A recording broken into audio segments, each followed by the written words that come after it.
So the first reading, ODAT, May 12th.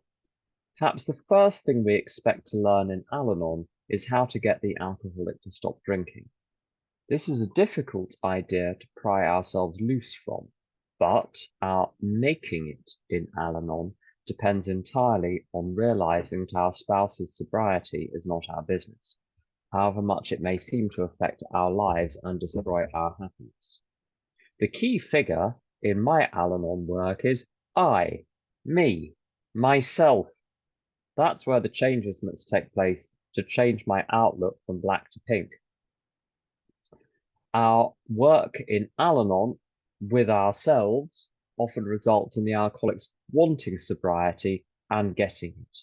This is merely a lovely bonus for our dedication to the Al-Anon program. Today's reminder: I will stop wondering what to do about the alcoholic and think about myself. What can I do to improve my life, to restore myself to full citizenship in the world? What are the shortcomings that are hampering me, and how can I rid myself of them? That is the crux of the Al-Anon program, and it really works. God, help me to accept my powerlessness over alcohol and its effects. I will direct my efforts to improving the one life over which I do have power, my own. And the big book reading: argument and fault finding are to be avoided like the plague. In many homes, this is a difficult thing to do, but it must be done if any results are to be expected. If persisted in for a few months, the effect on a man's family is sure to be great. The most incompatible people discover they have a basis upon which they can meet. Little by little, the family may see their own defects and admit them. These can then be discussed in an atmosphere of helpfulness and friendliness. I'm going to pause momentarily to post those in the chat.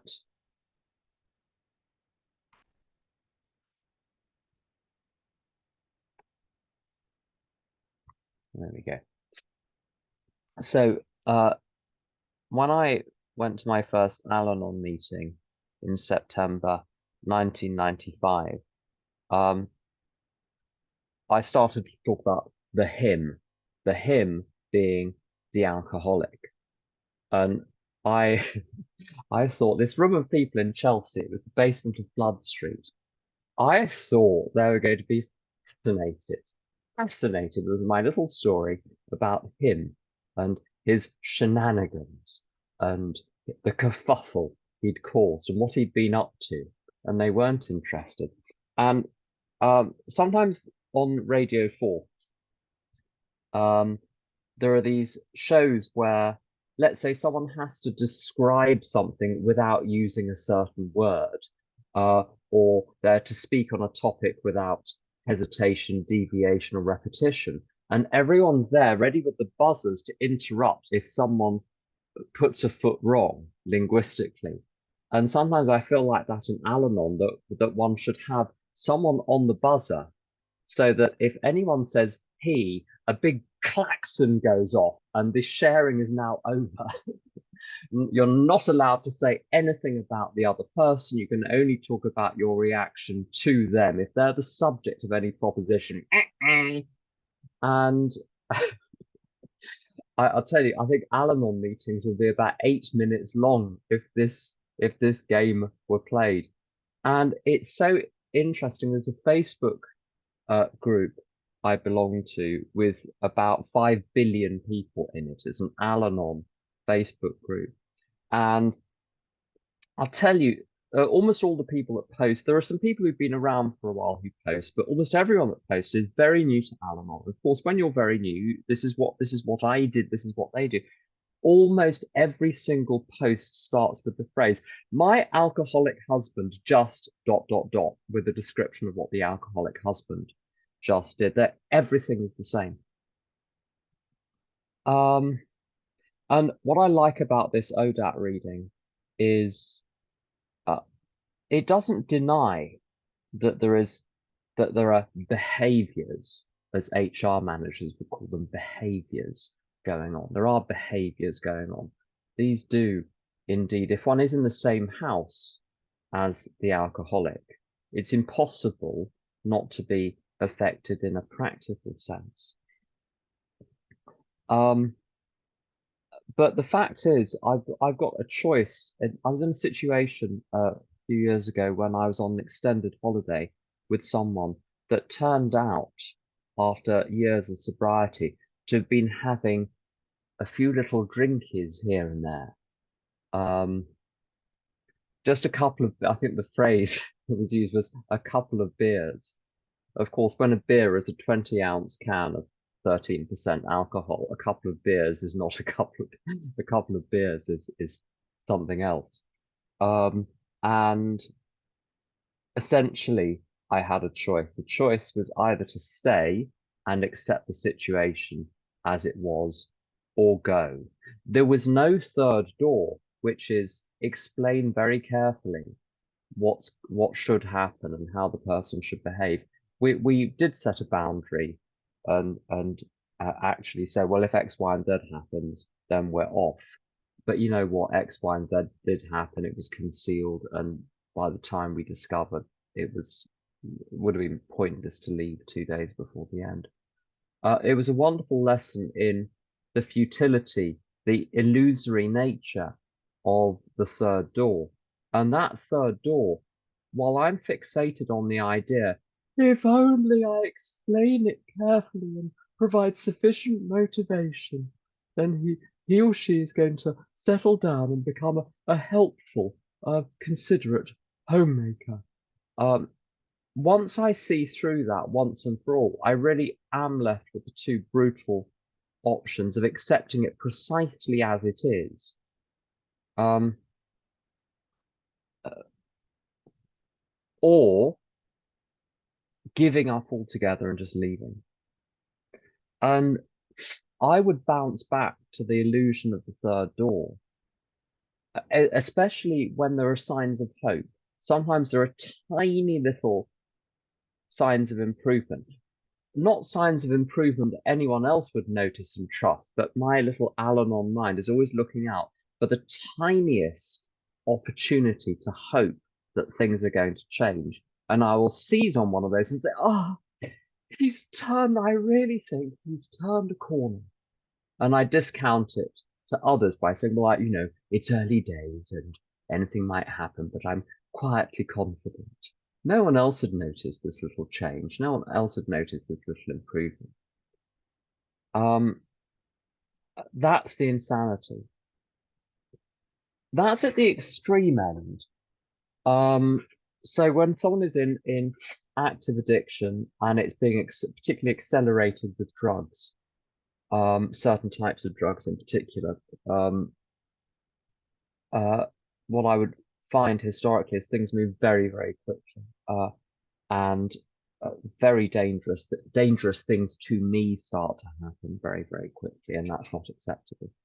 But on the other level, if one does happen to attend a fellowship in which there are addicts or alcoholics or whatever, or within the home, within the family, within one's immediate environment, there are people with problems, as it were.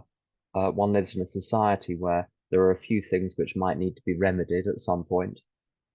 The principle is still the same. Of the three choices, only two are valid choices. The illusory choice is, with my busyness, I'm going to improve things. There was a group, and then the other two are to accept things as they are or just leave. And I can think of some good examples. Well, they're good to me. I don't know if they're good to anyone else. And I apologize if I've shared about this recently and it's boring for people. But at work, I'm signed up to work with, I probably think around 50 agencies. I'm on their books for various types of work. And a couple of dozen of those agencies are really very good, and I enjoy working for them, and about a dozen I work for on a very regular basis. But in the industry, at the other end of the scale, there are lots of agencies whose processes are very dysfunctional, whose staff are very dysfunctional, who are rude, who are incompetent, who are all sorts of.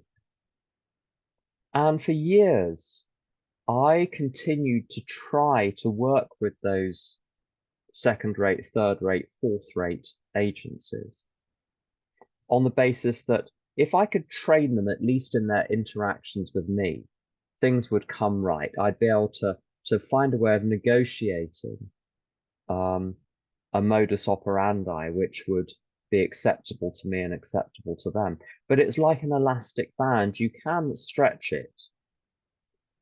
But if you stretch an elastic band, it won't stay in that shape unless you're holding it to maintain the tension.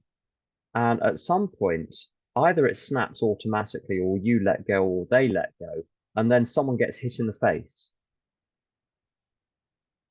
And I would get my fingers burnt with the same agency again and again and again, but think, well, I'm sure there's a new little person working there. Maybe this will be different. But the DNA of these organizations runs all through everything they do. So if the accounts department is incompetent, the operations will be incompetent and vice versa. If one person is rude and non-responsive here, they'll be rude and non-responsive there. Whoever they hire will fit into that culture. And what I was frightened of, it's of the three options, uh, fix, accept, leave. I didn't like the idea of accepting, and I was too frightened to leave because what will happen if I say no? Then no other work will ever come in. I'll be left penniless. So I would flip back to the insanity of thinking there is a way of negotiating this in such a way that no one gets burnt. And I can't remember who said it, but I can't even quote it properly. But this idea of if you enter into an argument with someone who is foolish, you yourself are adopting their foolishness. You have to go down to the level to engage in the argument or the discussion. And it's like that with dysfunctional, very, very dysfunctional people, is that I have to go down to the level. I have to be part of the dysfunction. And I'm hurting myself by doing that. What I've done over the last 2 or 3 years with work is had the courage at last, it took long enough. I've had the courage at last to say, you know what? There are lots of agencies I just don't want to work for. There we have it. That's good enough. And I'm just going to stick with the people I really like. And you know what?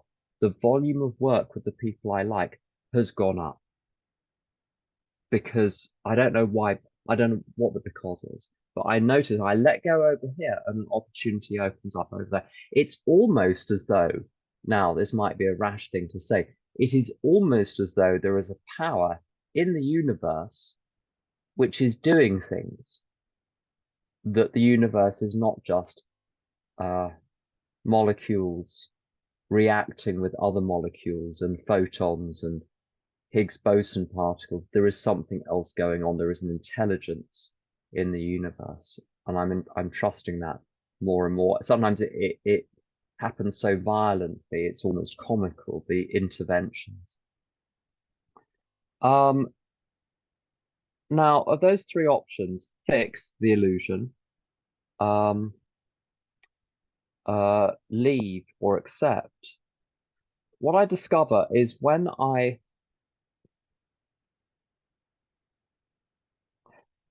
cut out of my life the situations which really are intolerable, the remaining difficult situations suddenly become entirely tolerable. It's a very curious thing.